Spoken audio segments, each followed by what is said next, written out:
Yes, a very warm welcome to everyone who has joined us today. As you know, you probably scan through the screen at the moment and you would see friends from ISKL, teachers, staff, and parents, and friends from Malaysia and across the world. Good afternoon, good evening, good morning. Salamat datang kay ISKL and here in Malaysia. As you join, make sure that you've typed in your names, where you are signing in from, and share what you hope to gain from our session today so that Karen, Ebony, Chris, Daniel will be able to find some of those connections from their questions and from their sharing today. A little bit of framing around VOX ISKL. It is a virtual platform for learning that supports our continuous growth here as a school community in our commitment to diversity, equity, inclusion, and justice, or DEIJ. This year, educators and leaders at ISKL continue to harness our collective capacity to learn and reflect on the principles and practices on DEIJ. We have intentionally set up work in our K 12 committees to courageously challenge ourselves to research and learn and to take actions. We are committed to our work in DEIJ because we believe that it is the responsibility of schools to protect our children and adults against exclusion, discrimination, and injustice. We want to build on our ISKL culture of kindness, care, and empathy by creating conditions for children and adults to thrive and succeed in our authentic self. Given all that we are, we will become more diverse when our school is safe, caring, equitable, and inclusive. When we have all these conditions at our schools, we can participate, lead, thrive without leaving any part of who we are.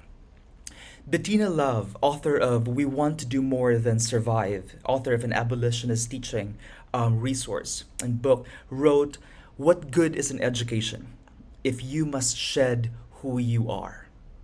Today's Vox ISKL centers on supporting students' authentic identity development and why it is important for us to have a deep understanding of ourselves and our children's expansive, evolving, and intersectional identities. Daniel will walk us through lenses, complexities, and shifts of mindsets around the learning of identity. Karen, Chris, and Ebony will share with us their perspectives around identity centered learning as educators here at ISKL or based on their previous experiences. A few reminders, please stay on mute. We love screens with moving faces, but we also understand that if you prefer to turn off your camera. We will be making the recording available on YouTube and Spotify. And continue to type in your questions in the chat box. And please remember that as you develop your questions, we will ask questions because we seek to be enlightened, to understand diverse perspectives, to clarify, and to support us in our growth. And these are the types of questions that we expect from everybody today. So now it's time to introduce today's panel. I'd like to get started by introducing Karen Callahan. She is perpetually intrigued by the intersection of literacy and identity-centered learning. Currently, as a grade 5 teacher, the heart of the work in her class is using stories, our own and published, to build community and make connections with our world. Her previous experience in the United States and South Korea includes elementary teaching, middle school English teacher, and K-6 instructional coach. Karen holds a master's degree in educational psychology, a master's degree in international leadership, and a certificate in teaching culturally and linguistically diverse learners. Thank you for joining us today, Karen. Our next panelist, Ebony Manning, as the IB and AP coordinator at ISKL. Ebony is committed to the concept of education as a space for students to explore who they are as people and to seek understanding about the world around them. She holds a bachelor's degree in philosophy and a master's in social studies education. Her teaching experience includes US and world history, as well as philosophy and theory of knowledge for the IB diploma program. And she taught in the US, Honduras, and Brazil before coming to Malaysia. We're so happy that you're here with us, Ebony. Our third panelist, we have Chris Naylan. He is an early childhood educator who strives to develop learning communities where children see their identities reflected back at them, but also find windows to explore the infinite possibilities of the world around them. Through play, he believes that they can share of themselves and actively construct their multiple identities in a safe and welcoming space. Chris holds a Bachelor of Fine Arts in Music Performance and recently completed his Master's in Childhood Studies in early years, completing his dissertation exploring the views of his students on their own multiple identities.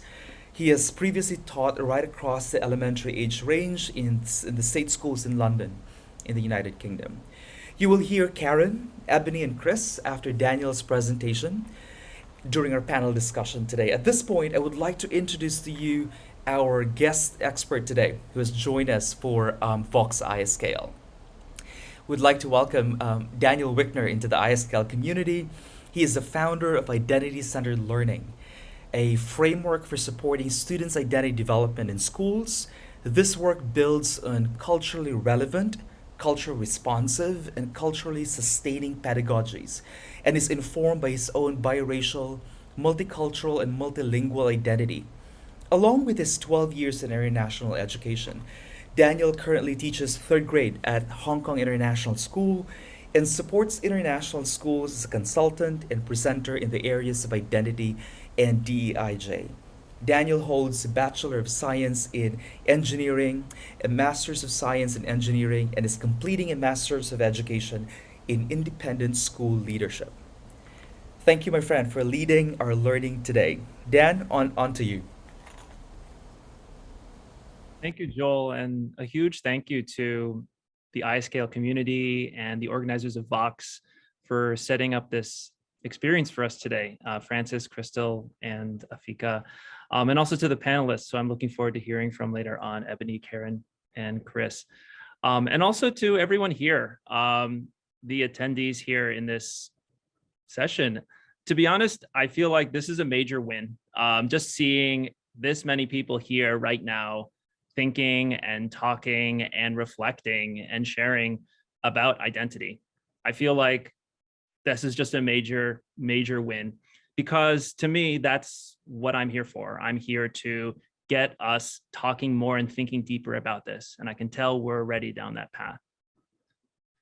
So why identity? Why does it make a difference? Why should we care? We care, I mean, we're here, we clearly do care. Before I move on, I just wanted to make it clear that I only have a short amount of time to share a small pocket of this with you. And so I do encourage you to learn more by going to my website, identitycentered.com, connecting through social media, but perhaps more importantly, to engage with the giants upon whose shoulder this work stands. I am standing on the shoulders of giants when I do develop this work and share this thinking. And I do encourage you to screenshot and check these out. So what is identity? I feel like that's a question that we can continue to ask. We all have different ideas and interpretations of the word identity. And the word can become a pretty powerful word, especially these days. We should have different definitions of this. My goal today is for us to just grow whatever definition we have, to broaden and expand whatever our current interpretation of identity is. And one way that I like to sort of grow and expand my view of identity is through what I call the dimensions of identity. Being sort of a science and engineering geek, for me, I like to think in dimensions and thinking about whenever you add a dimension, it just makes things bigger, more complicated, and just more impressive. And so thinking about this in terms of dimensions, one dimension of identity being our identity aspects, how we finish the sentence, I am, I identify as. So any word that describes you that can be on the end of that would be considered an identity aspect. And this is how most of us would interpret identity. But there's another dimension to consider, which is the time dimension, the time axis, that who we are, we haven't always been exactly the same, that I was something, I have become something else, or into the future, I want to become, or I will become, or I am becoming. So each of our aspects also has a journey. Each aspect of who we are has changed throughout time. And this is not just true for us as adults, but of course, for our children and students. There's another dimension, though, that I perceive, which is the identity perspectives, that who we are and who we see ourselves as, that might differ from how others see us. Although I do believe that our own perspective on our own identity is the most important, other people will see us in different ways. And we have to be aware of those perspectives as well. So this is already getting pretty complex. And then you multiply it times 7.8 billion. Just to me, it's mind-boggling how much identity diversity there is on our planet. We have everybody with a unique set of aspects, unique journey, and a unique set of perspectives on that identity. So for me, this just kind of makes my brain start to expand and see that identity is something really expansive and not narrow. Just to even zoom in on identity aspects, these are just some aspects of identity. I'm not going to go through these one by one, but just to kind of show that this is only some aspects of identity that we have developed as human beings and our children and students are developing currently in their lives, in school and out. And these aspects, we might have multiples of each of these aspects. I, for one, have multiple cultural identities. I have multiple racial identities. And our students are developing and our children are developing these as well. And they're coming to terms with these sort of dual identities, especially in international school spaces. But it gets even more complex. These identity aspects, they can overlap and intersect with each other. For example, cultural identity and national identity, although not exactly the same thing, they intersect, they interact with each other. And to sort that out, I mean, if you're not getting dizzy already just looking at this, to me, that feeling is the feeling that I feel when I look at a student in my class, that they are grappling with all of this every day. Okay, I'll take away this slide so that we don't have people falling over. The big idea is that identity is complexity. To me, this is at the center, that whenever we're talking about identity, we're always complexifying. We're always moving away from simplicity. And instead of trying to fit things into boxes, we're really unraveling or attempting to unravel and articulating our complex identity stories. And I'll start. So there's a lot going on in this picture, and I don't have time to tell my whole life story, but there's two kids in the photo. One of them's me, one of them's my older sister. And we're both wearing Korean hanboks. This was at my dojanchi, which is my first birthday celebration. Okay, there's Korean cultural identity in there because my mother's family is originally from Korea, but we're also standing on Japanese tatami mats because my mother's family was moved from Korea to Japan before she moved to the United States. And behind us, there's Korean porcelain, there's Japanese wall hangings. Oh, and all of this is actually in Maryland in the United States. So there's just a lot of just cultural, national, linguistic identity. There's a web, and I'm in the middle of this. My sister's in the middle of this, and we have no idea. We were born into that. We were dropped into this identity soup. And it's been my life's work to kind of find my way through this and to make sense of it all. At this time, I was also developing a linguistic identity. At this time, I spoke mostly Japanese. But then once I went to school in the United States, that Japanese evaporated. A linguistic identity was transformed alongside a cultural and a national, and in many ways, a racial identity alongside that. So I mentioned how identity connected to my education. So how does it connect to education in general? So thinking about these three aspects of the world that our children and students inhabit, we're going through, they're navigating their way through home, school, and society, back and forth, across and over. And as they go through life, just as I did from that photo and onward, they're winding their way through along an identity journey, slowly learning more about themselves, but it's not a direct path. It never will be. Hopefully by the end, they have a deeper and broader understanding of themselves. But ultimately, they're the ones who are driving through along this path, their identity journey. And this sort of car analogy is one way that I like to think about a developing identity. And the questions that surround that developing identity. First of all, who's driving? Who gets to drive this car? Who gets to navigate where this identity goes? Who this person becomes? Who's riding with me? What groups or people do I identify with along this journey? And what's out there? What are the possibilities for who I can be? Who's supporting and mentoring me along this journey? What tools do I have to develop and understand my identity? And ultimately, who owns this car? Who owns my identity? Ultimately, that's the core question of identity-centered learning. It's the question of ownership and owning our identities and allowing our students and children to fully own their identities and the process, the lifelong process of developing them.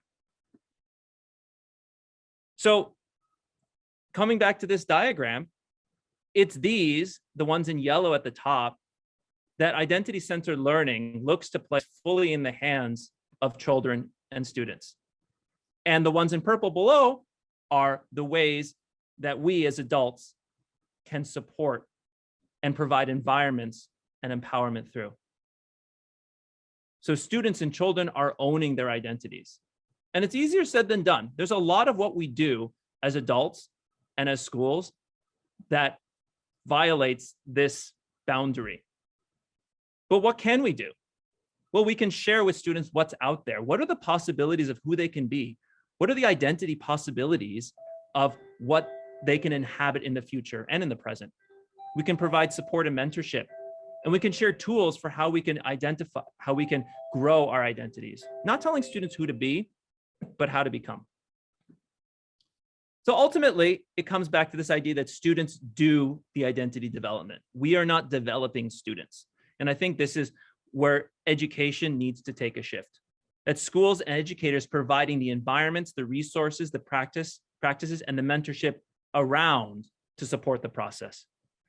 Because ultimately, it's my opinion, my belief that education at its deepest level, peeling all the layers back, is the process of identity development. Education is identity development. Whether or not we realize it, whether or not we realize the impacts that our environments are having on student identity, it's happening. And so to take a step back and to look at education through an identity lens, I believe is really important. To look at what we do as schools and to think about, is this the impact that we want to have on students' identities? What impacts are we having? What impacts do we want to have? And are we really empowering them the way that they deserve? So thinking about school, not as a place simply of learning, but an identity laboratory where students are tinkering with, constructing, trying on, and exploring who they are and who they want to be. Curriculum, as opposed to just being, okay, this is just what we teach, but being content for connection. How can we allow students to find connection with what we're doing? That it doesn't mean anything unless they can connect with it, unless it's relevant to them. Teachers, not just as transmitters of learning, but as identity mentors. As I mentioned before, not teaching students who to be, but how to become. Schoolwork, not just as something that we do to grow our skills, but deepening those connections with skills that actually matter to us in our lives. Recess, and this reminds me of Chris's focus on play. Recess as social identity exploration, that this is intentional time. Assessments, rather than just ranking students or assessing student ability, as two-way communication. Parents and families as teammates in this process. Because if there's anybody more important than teachers for students in supporting their identity development, it is parents and families. And lastly, looking at people all around us as identities along identity journeys. To me, looking at education this way has fundamentally transformed how I teach and why I teach. So there's some mindset shifts that we can make. And these mindset shifts, they can happen quickly, or it might take some time to kind of settle into these things. But moving beyond this box, because we have a tendency to try to simplify as humans. And we need to shifting from this simplicity to complexity. Because to adequately respond to the complexity of student identities, we need to complexify our thinking and to complexify how we do things. Of course, we know that structural shifts are needed too in our schools. Doing identity work inside the classroom is not a substitute for DEIJ growth. It's a part of it. It supports it. So what are some of these shifts that we can make? First of all, using identity to simplify ourselves and others, we need to shift that. Shifting it to using identity to explore and uncover the complexity, nuance, transformation, and intersectionality that already exists. If you think your identity is simple, or your child's identity is simple, it's not. It just means that we have not taken the time to really examine it, to really try to articulate what it means. A very common example of this is in conversations with white colleagues and white friends, people saying, I'm just a white guy. I'm just white. Well, what does that mean? And for me, as someone who is half white, I've needed to really look into what it means to have a racial identity, a white racial identity. What does that actually mean in terms of how did that affect my life growing up? How does that affect me now? And how does that make me think in different ways?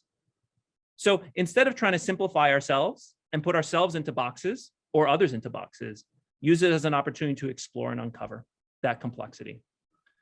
Another shift, that identity can be separated from academics. I was reminded of this in Karen's introduction about how she uses literacy to imbue and connect writing with identity. The shift to realizing that children's identity development deeply affects and is affected by their intellectual development within schools. So students learn for real when they can connect what they learn to who they are. Otherwise, in one ear, out the other. There's a perception that sharing about who we are is always a good thing. Sharing is great, but sharing also assumes that we have everything sorted out. Disclosing about ourselves can be challenging when we're still sorting it out, or we feel like parts of ourselves are not welcome. Respecting everyone's timeline is important, especially children who are on the beginning stages of their identity journey. And lastly, that we can be student-centered without thinking about identity. It's intentional that I created the title Identity-Centered Learning. It was a response to student-centered learning, which I feel like has become a buzzword, because the true student-centered experience is impossible if a child needs to leave parts of themselves at the door. We need to center identity development to really be truly student-centered. And that brings me to the quote that Joel shared on Twitter, but also just now. What good is an education if you must shed who you are? From the incredible Bettina Love. And to take it a step further, what good is an education if it doesn't empower you to truly understand who you are?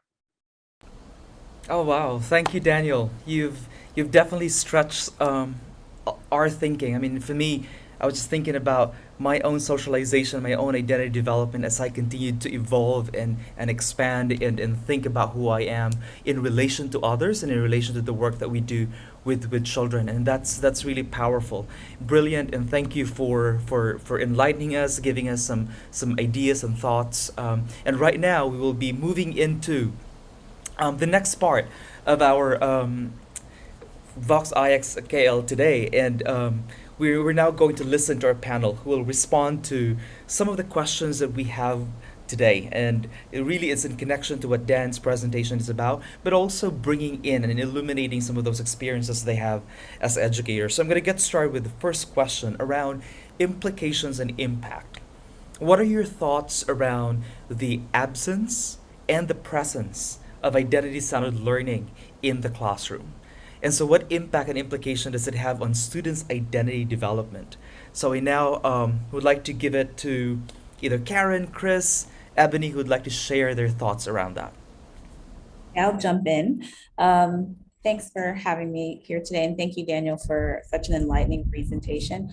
I think for me, I think about my experience as a student when in terms of really being able to differentiate between my experiences in classrooms where identity was considered and classrooms where identity was not considered. And I don't think that teachers always meant any harm by kind of just treating everyone as if they were all the same.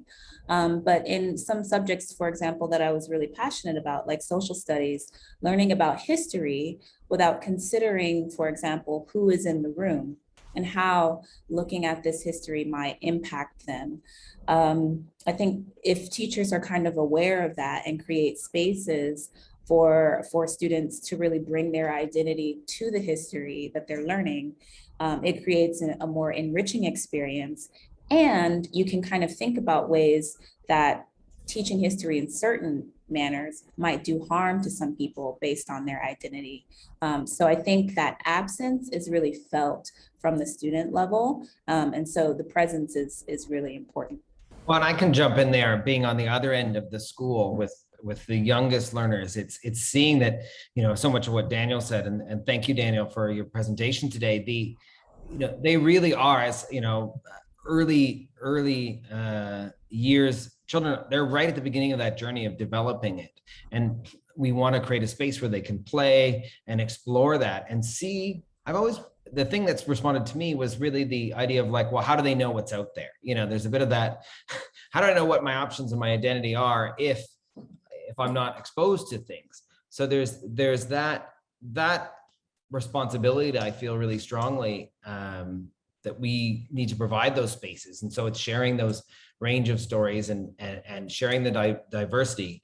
But I think it's like there's the absence, but also then when you do try something and you do something, the response to the children's response sometimes when they suddenly make a connection, to some part of their lived experience in what you were doing. And I have a concrete example of like, we were doing a reading assessment. It was an online thing, so it's hard to find sometimes a one size fit all thing. And I could see some of the examples going, well, I'm not sure my kids know what, mom put the pie in the oven is. Is that going to be hot? Is that going to be difficult? Okay, that's interesting. So I'll take that into account when I'm looking at the data. And then I was reading a story that had, a group of animals. It was a group of monkeys, and one was passing some fruit down. And I mistakenly said, oh, look, we're talking about how they're being kind for Kindness Week. And they were saying, oh, this monkey's passing a banana to someone else. And pretty much all my kids shouted out, that's not a banana, that's a mango. Because my kids live in Malaysia. They know what a mango is because it's relevant even just to their daily experiences. So that was this big moment of just, it just really made sense that our curriculum in every aspect, the more we can connect to the lives of our children, yes, while also gradually widening it at every stage, we get those stronger bonds and connections. Thank you to both of you. And I love the fact that Ebony and Chris just started with that hyper focus on our student, and Ebony thinking of our own experience, and then Chris building on and thinking about it for our younger years. And I think for me too, I even think about this even from us as educators and teacher lens also, and that absence and that presence of it, and that it really does start with that personal journey for us as a teacher, and that with that personal journey, to be able to step into that journey, I myself have to be vulnerable and realize that I don't have all the answers, and that there's going to be scary moments with my fifth graders in the classroom. And so being able to make some of those subtle shifts with that identity-centered learning so that we can open up to more resources, so that we can kind of allow for more freedoms and conversations. I think one of the shifts that I've made in my classroom this year that I found the most powerful is every morning we have a daily dedication. And in all wonderful teacher forms, I stole this from somebody else, so I cannot take credit for it. But we simply start our day in our morning meeting circle, and it's anywhere from, my new to English learners who start with a sentence or two. I had a student the other day who dedicated our day to Dora the Explorer because Dora was her first exposure to English, where she started off, to students who then talk about the sibling that's leaving for university that day. And so it simply is literally a minute of my day where it allows my students' identity in a safe place to be able to enter into that and to have that conversation.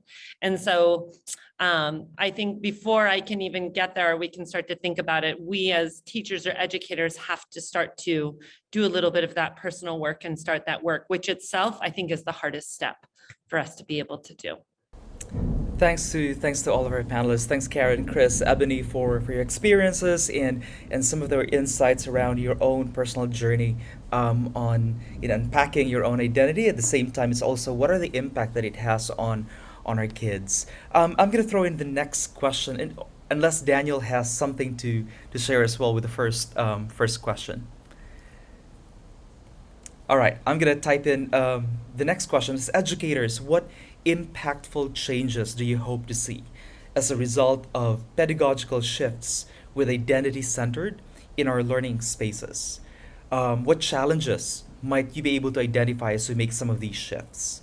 So yeah, Dan shared with us around that pedagogical shift. So what might it be? How might that look like? And what are the challenges that you've experienced around those shifts? I can go first.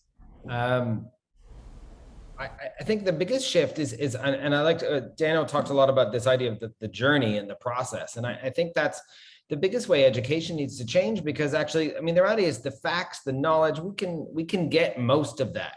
Once you are confident and literate, you can get the information you need in terms of facts and knowledge. So it's developing those skills. So why not have more focus on the process, on the figuring it out, making mistakes, trying things, trying different avenues. I think that's the number one shift, because the facts, we're no longer the teachers as like, I have all the information, my job is to pass it to you. And I think too often, I mean, even at our school, we call it the teaching and learning department. It's like teaching still comes first, or and it's that shift of like, well, but that's we're there to help move it along. And I think it's a different frame, in a different way of that. Already, if you shift that view, then it will switch things up. Chris, I think adding on to what you said, I think one of the biggest changes that I would love to see is as we continue to evolve in how we plan for the student center in front of us at all times. And what are those, structures? We can kind of go to some of those, buzzwords or big ideas around transdisciplinary units, or looking at PBLs, or how are we connecting those? And I think as we can continue to evolve and elevate the concepts that we're looking for our kids to be able to do, how are we in our planning being intentional about the students that are in front of us? And also knowing and holding space for the fact that teaching and planning is difficult and is hard. And a lot of times if I'm teaching fractions, it's hard for me to be able to say and think about the identities of my students. But I think when we think about that as a systematic shift, how is that not just a one-off in terms of what I do, but how do I put at the center of my planning and with all my conversations with my team, the identities of my students there. And I think that's one shift that can really start to have impacts in the classroom and start to build our collective knowledge together to help each other grow as educators. Yeah, I definitely agree. I think in thinking about this question, I feel like I have to acknowledge that we have a very particular challenge in the higher grade levels where things tend to start to get very, very content focused, especially when you have like external exams. My job here at ISKL being the IB coordinator, I see this a lot where there's this entire curriculum that's sort of handed to teachers, and there's a lot of pressure to get through it in a way that the students can be, successful on the exams. And so I think the shift from just really being very content focused to finding ways to learn everything that you need to learn, but still allow students to interact with this content in a way that respects and gives space for their identities. So for example, I can remember back when I taught in the United States, talking to US history teachers and this joke being thrown around the room that, oh, there's so much that you have to learn in US history. If you get past the Vietnam War, you're doing well by the end of the year. And so much has happened in the years since those conversations were had around me. So maybe we need to make a shift from just trying to learn chronological history to thinking about what do we really want students to take away from this history course, and then providing space for them to select the content that might connect the most with their identities. So there are things that we can do even in very content-heavy contexts to still create space and encourage students to bring who they are to the learning that they're doing. Thanks, everybody. That's so powerful. Like that line that you have, Ebony, around bringing who they are in their most authentic selves without leaving any part of who they are in our own spaces at school is so critical. Baya has also written some comments in here on the chat, so I invite you to also have a look at the chat and lean in to some of those comments from our colleagues who are participating as online. Thanks for that. The last question that I have is really around sort of application and transfer now. We know that it's not only us in school who has a sole responsibility in this identity development. Daniel has shown us that kind of multi-layer of identity, of context where our kids are so engaged in, they're immersed in that. It's home, school, society. What advice do you have for other educators, school leaders, and families as they center and nurture the evolving, intersectional, and expansive identities of children? I can start with this one. As I started with my bio, I'm passionate in my classroom about the narrative and about stories. And so I think my number one advice would be for kids to read widely, read what is banned, read what is told you not to read. And like Chris talked about earlier before, kids don't know who they are until they're exposed to those stories. And so I think we have an absolute responsibility to continue to, through books and through stories and through narratives and that connection, to be able to connect to those stories. And then through that, as one of the things we've started really talking about here at the elementary at ISKL is the idea of those windows and mirrors.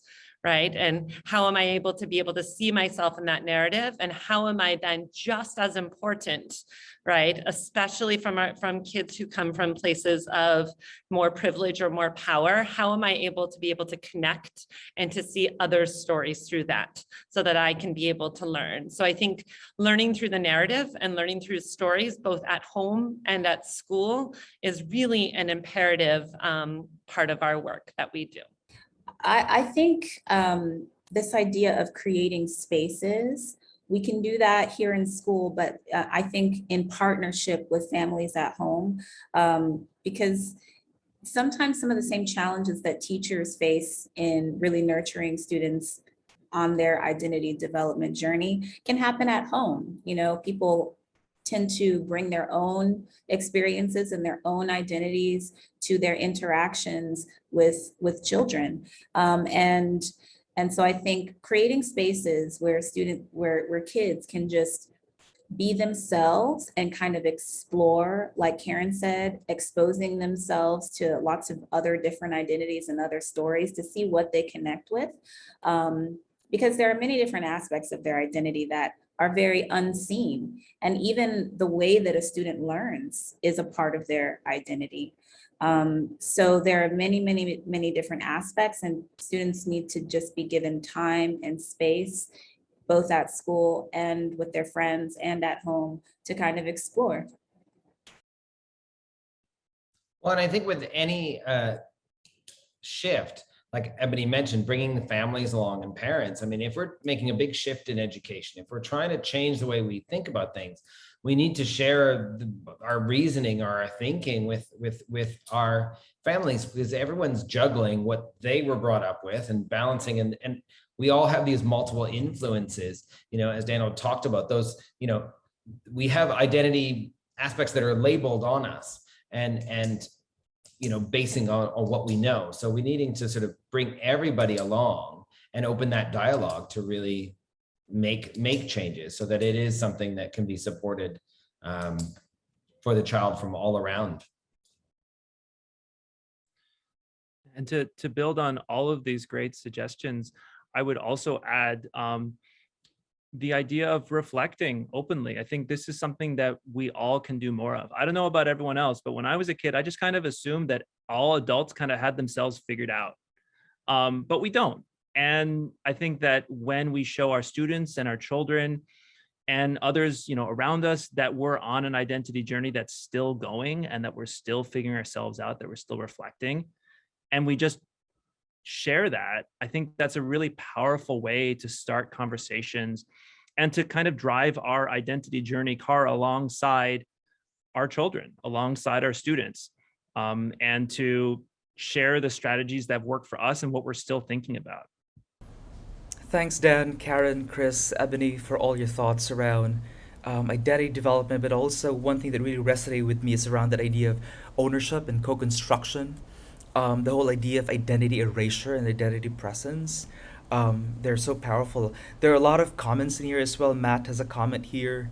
Emily also has a comment here. And Christina, thank you so much for adding your thoughts in the chat and further illuminating and adding to the conversation. If there are any other comments from our participants, feel free to type them in, or you can also unmute your microphone and feel free to join in the conversation if you have something to share with everybody. I know we have about 15 minutes more into the time, but yeah, we welcome some of your thoughts in resonance and wonders and questions. If I might sort of respond to Matt's really great question. To me, Matt, that question that you have is one that really inspired a lot of my work. And not being in an international school and then arriving in the international school community and seeing so many students who I connect with on a multicultural level, but then seeing that they were sorting things out without the supports around them. And so for me, I feel like it's, in terms of advice, I feel like it's a multi-pronged thing where children need to see mirrors, they need to see people alongside them who have a similar journey, but also they need to see that everyone's journeying, that just because they're different, that doesn't necessarily mean that they're the only one who's different. I know that's a simplistic answer, but there are so many supports within school and outside that need to exist for your child and others to really take ownership over their identity and ultimately be able to tell their ongoing story. I think that's a really good point. I had that experience of kind of growing up in different cultures and kind of moving back and forth between places and spaces where I was an extreme minority versus places where I was the majority. But because I was spending so much time as a minority in those other spaces, I didn't really completely feel comfortable in the places where my obvious identities would have been considered the majority. And that's a very difficult thing for students to try to deal with. I think something that that helps is seeing opportunities for exchange. Whenever you can make connections, not only with people who are like you, who you may not always have access to, but with other people, where you can share a part of your identity with someone who can also share a part of their identity with you. And I think that helps out with what Dan was saying about seeing that everyone is on an identity journey, and you can kind of find your people and find your space to be comfortable, even around people who are very different from you.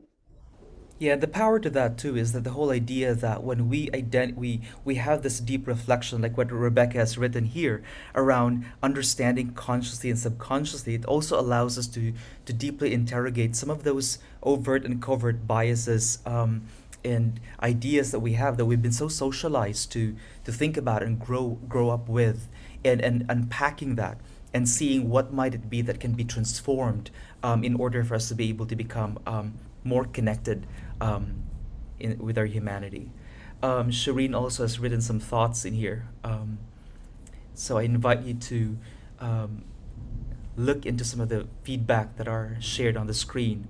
Erica and AD has also some other questions. So anyone else from Daniel, Karen, Chris, or Ebony might want to respond to some of the questions that are brought into the chat. Feel free to do that. Well, what I've been thinking about was this reflection period point, because I grew up in Toronto, Canada, And a few months ago, we did some training here where we made identity webs. And, for me, when I made my identity web, all of those match the dominant narrative where I grew up. So, and I have memories of thinking that I almost didn't have a culture, because I could see it was more evident in other people that it's like, oh, well, we're going to celebrate this thing. And so you have this traditional dress you're going to bring. And I was kind of like, what do I have? And, and so I would sort of seek out some Irish ascendancy or some Scottishness, but it took me a long time to realize it's because everything around you is based on what, your experience is modeled for you in that sense, and the only thing, being slightly overweight was my, there's my thing where I felt out and, sort of not matching it. And I think that's such an important thing for us all to be reflecting. And the challenge is that when people, we confront people who think that there isn't this, that the work is all left to other people that are in the minority. And that's not fair. That's not, that's not just, but also for people like me and for my kids as a dad, I have 2 blonde hair, white looking kids, and I want them to know, what that means and that there is a lot there. And so there's a lot of reflection that has to happen. Like Daniel said, he was forced to do it, whereas the privilege of not being forced to do it, not being forced to reflect. And that's, when to accept that, that's big. Even here living in Malaysia, where I am the minority, I still have all the white privilege, I have privilege of this job and all. So it's really important to look at those, to sort of know your place in the world. And it then frames how you look at history and you look at humanities and how you read and, having all those things. So I think starting from our youngest learners, the more we talk about this, somebody's talking about, do you finally find your identity in high school? And I think that's the thing. If we can start early and continue this, in our families and all the way through school, that we're just more comfortable to accept that we're all journeying. I like that phrase, Thank you. That's so powerful there, Chris, because when we were planning earlier around like a professional development or identity and culture sustaining pedagogy, we were grappling our questions were centered around what are some of the harm and the affirming and sustaining practices that we have at school, because that's something that we need to grapple with. Because conversely, from your experience with myself, socialized in the Philippines with a colonized mindset, where I see white bodies as the home of success, of beauty, and intelligence, and those are affirming. Whereas, as a result of that internal harm, there is that kind of growing trauma around the whole idea that I had to shed so many of these in relation to whiteness. And that is something, is it something we want to perpetuate in our kids, or is it something that we want to move back to be able to celebrate who they are, given all that they are, and without shedding any part of who they are? I think that is a critical responsibility that we have as educators, to truly affirm and sustain the identities of our kids. That's our obligation and moral imperative, I think. Dan, would you like to say something? Yeah, thank you, Joel. And to really build on what you were saying, and also what Chris mentioned in response to AD's question in the chat about, developmentally, yes, teenage years are an important time where identities are, there's a lot of identity struggles. That's part of adolescence. So the question isn't necessarily about establishing our identities earlier in life. It's not about establishment. It's about gaining the tools for exploration and understanding that those tools will serve us very well throughout our lives, well beyond, secondary school. So thinking about what we want to be, well, if that's in terms of a career, well, we might change our career throughout our lives. What tools do we have to question, our competencies, to question our interests and our creativity and our skills? Are we able to explore and think outside the box and try out different things? So those tools can really be developed early on, but it's just like any skill, it comes with practice. And when students are really practiced in using those tools from a young age to try things out and to really inhabit identities and tinker with it, then when they do get to their teenage years, they'll be on more solid footing. They'll have a larger toolkit to deal with those inevitable identity challenges and struggles. Yeah, sorry if I could add to that. I know we're run almost out of time, but that question I found so interesting. So thank you for that question. And having worked with high school students my whole career, I do think that identity struggle is is more of a way to describe how a lot of high school students deal with identity. They're trying on different identities, and there's a lot of pressure for them to solidify it. What I in a timeline that I think might be too quick for some of them. They have to figure out where they want to go to school. They have to figure out what they want to study. They have to really figure out who they want their friend groups to be, because that has bearing on their high school experience and possibly their experience beyond. So I think if we can continue that discussion about identity and how it is a journey that doesn't end, like Daniel was saying, I think it can really help them to continue that journey beyond and understand that they don't have to necessarily choose exactly who they are and fit into a particular box, one of several boxes that are being presented to them during that time. Wow, a lot of threads and connections in here. And you can see as well, Christina, JC, Melissa, Kim, and Justin have also shared all of their thoughts on the chat. So make sure you visit the chat and have a look at it. And there's a lot of ideas in there, from the idea of being stigmatized, the idea of developing an identity toolkit. Those are all great ideas that you have in here. I know we're running out of time. We've got about 5 minutes left. Time is not the essence, basically. We can continue a little bit further. But right now, as we wrap up, we would like to invite you to our third episode of VOX ISKL, and make sure you calendar them. It will be on May 9. And it's going to be with our friend Jessica Wang, vice principal for high school vice principal, United World College of Southeast Asia. And Dan and Jessica have worked closely together, and so there's going to be a very nice thread that will come from the foundational work and understanding that Dan and our panelists Karen, Chris, and Ebony have shared, that Jessica is going to build in and deepen further. So thanks for that. Thanks also Baya and Ange for sharing.